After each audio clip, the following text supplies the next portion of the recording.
just passed Dad in the Mac. He's going to go after a set of logs I cut the other day, get them hauled back to the yard. And I'm headed down here to the yard right now, crossing the river. I'm going to head down here to the yard and sort some logs out with a skid steer and try to get things situated.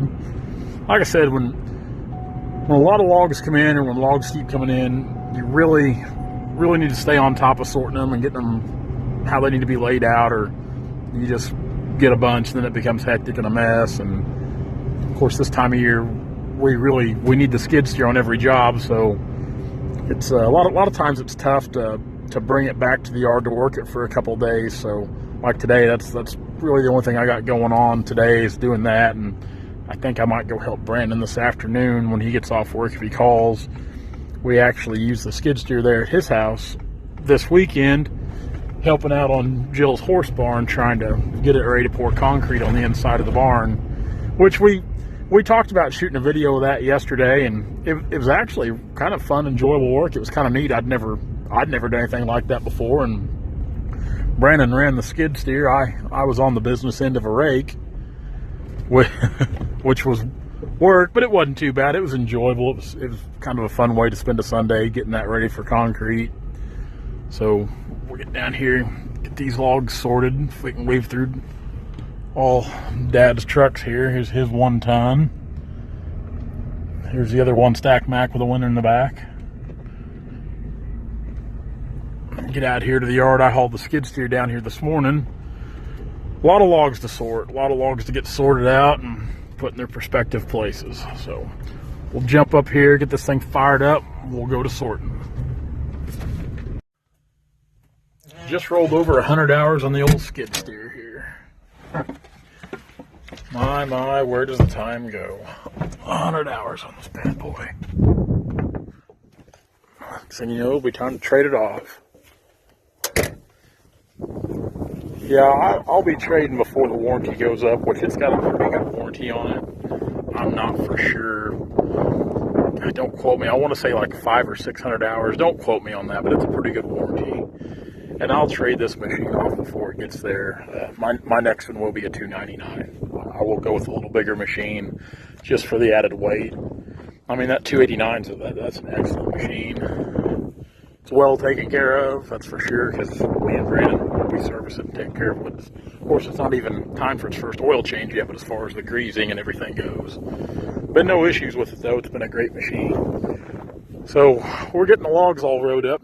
It's going to be time to unload these before long. We're still hauling some in. Got hauled 2 loads in this morning, but a lot of them have been laying here so long. Of course, that's why they're starting to kind of turn. Of course, some of these logs we've had on the yard since late August. Here it is, almost the 1st of December, so they are starting to, the weather's starting to, between the sun and the air, they're starting to dry out and kind of look a little bad. The wood's still good, but I just like that fresh look, you know, when the logs are freshly cut. It makes all the difference in the world. So we still got some bucking and sorting to do, and for the most part, everything down through here is pretty much all lumber. What you see down through there is all lumber grade. I mean, there's some tabletop logs. There'll be some small, lower grade shipping logs in there, but not many. So we've got all the lumber down there. Mainly all of our veneers back up this way. So, I mean, there's not a whole lot of veneer on the yard at this moment anyway. We've sent some out here in the weeks past. So we've kind of retained a lot of our lumber. We're trying to get me and Dad were both talking earlier today. We'd like to haul in a few more logs before we sell it. You know, there's well over 20,000 feet on the yard, but I don't know. It sure looked better if we had a little bit of some good logs in here, some size. Those logs are getting hard to find. You know, we're lucky anytime we get a cutting big logs here in Southwest Missouri anymore. And we've had a heck of a fall. You know, we've got some good timber this fall, that's for sure. So it's about lunchtime. Go in and take a break. I've got timber to look at tomorrow. I actually just got a call a little bit ago when I was in the skid steer. A friend of mine over at Bolivar, Missouri. We've actually got to cut some timber on him coming up here in about a month or so. But he called about a friend of his there, actually in the city limits. They're getting ready to demo a house and some land. I think it's going to be zoned commercial. So there's some bigger walnut trees on the place. So we'll probably try to go look at those this afternoon, and we might try to bounce over there this week with the cat and get them cut if we can do something with them, or if they're big enough to cut.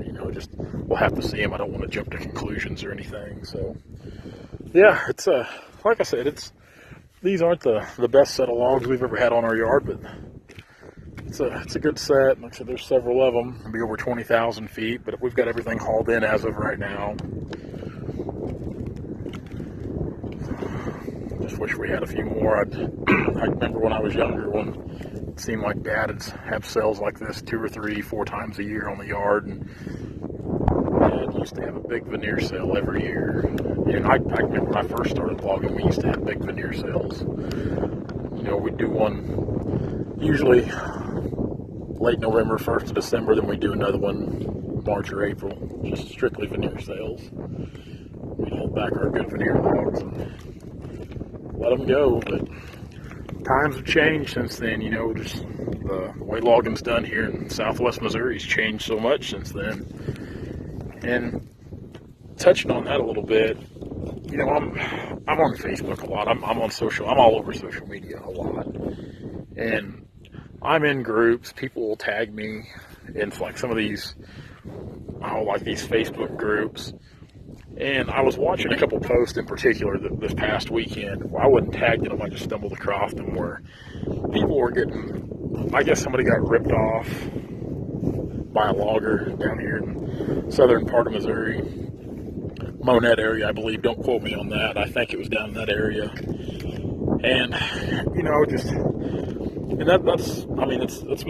that's unfortunate for anybody. I hate to see that happen. I really do.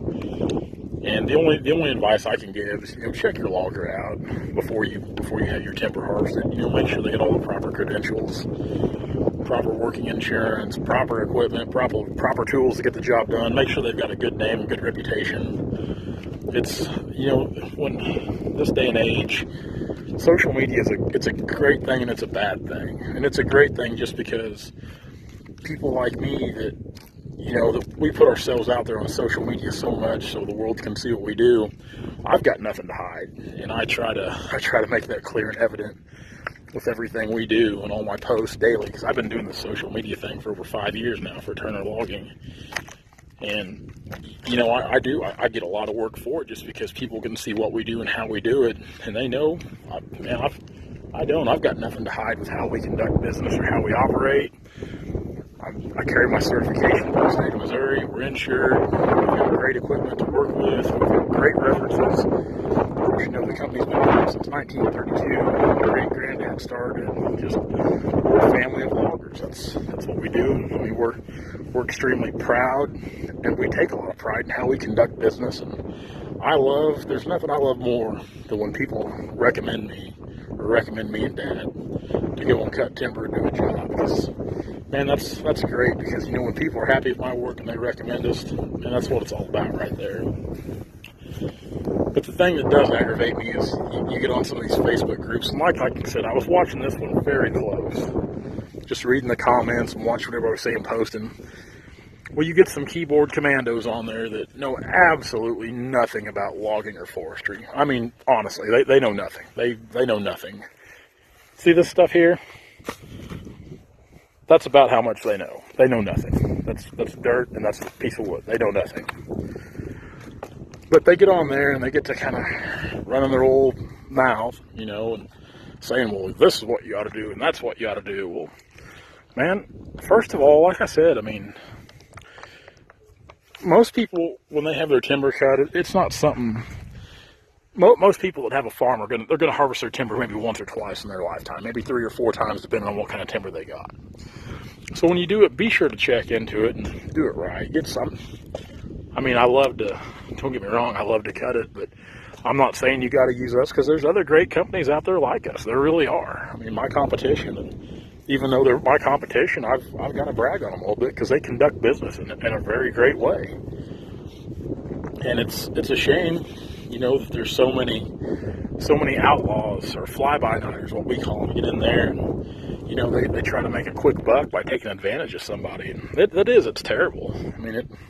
I hate it because all it does, it comes back on people like me and my dad and, some of our competition that, we've built our whole lives on trying to conduct business this way, trying to cut timber the proper way and do great business and be upfront and honest. So it's a tough world. It really is. Logging's getting tougher all the time. Like I said, social media, it's a make or break deal. It really is.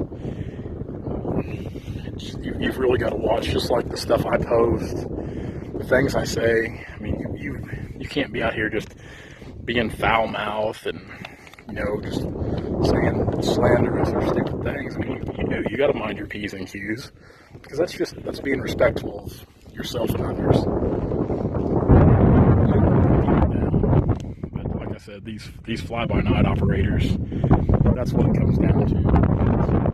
And regardless of what they say about, oh, we're experienced, we'll get you top dollar, man, that's just talk. Check references. I know myself, I've got a ton of them. One of my best friends who cuts logs, he's got a ton of them, because he started with his grandpa, and his grandpa's been cutting just as long as my dad. They're about the same age. So, I mean, there are great logging companies out there, but at the same time, there are shady ones, so always keep an eye, a watchful eye of who you do business with. And I'm sure if this deal on Facebook blows up, there will be another thing on the news, because it seems like every year or two there's something on the local news here out of Springfield about crooked loggers stealing trees. And I mean, it's nice to expose the bad apples in the bunch, but at the same time it does make life harder for us guys that are upfront and honest. It really does. So that's my little rant for today. About to get blown away by the wind. It's nice out, but it's windy. Guys, I'm going to run in and get something to eat. It's lunchtime. We'll come back and try to get a few more of these sorted. Maybe go look at some timber. Haven't decided yet. It's kind of a toss-up.